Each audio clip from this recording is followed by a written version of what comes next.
నేను చెప్పబోయే కథ నిజాయితీగల పెంపుడు కుక్క. అనగనగా ఒక ఊరిలో గోపాల్ అనే రైతు ఉండేవాడు.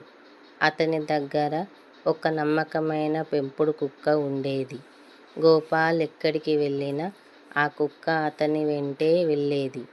ఒకరోజు గోపాల్ పనుల నిమిత్తం పక్క ఊరికి వెళ్ళాడు. ఆ సమయంలో ఇంట్లో ఎవరూ లేరు. సరిగ్గా అదే సమయానికి ఒక దొంగ గోపాల్ ఇంట్లోకి ప్రవేశించాడు. ఇంట్లో ఉన్న నగలు, డబ్బు దొంగిలించడానికి ప్రయత్నించాడు. అది గమనించిన పెంపుడు కుక్క ఒక్కసారిగా గట్టిగా మొరగడం ప్రారంభించింది. దొంగ భయపడి పారిపోవడానికి ప్రయత్నించాడు.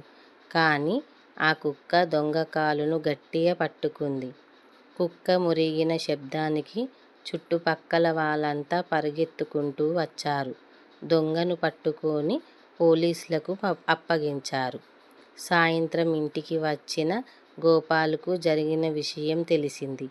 అతను తన నమ్మకమైన కుక్కను ఎంతో ప్రేమగా దగ్గరకు తీసుకొని దానికిష్టమైన ఆహారాన్ని పెట్టాడు.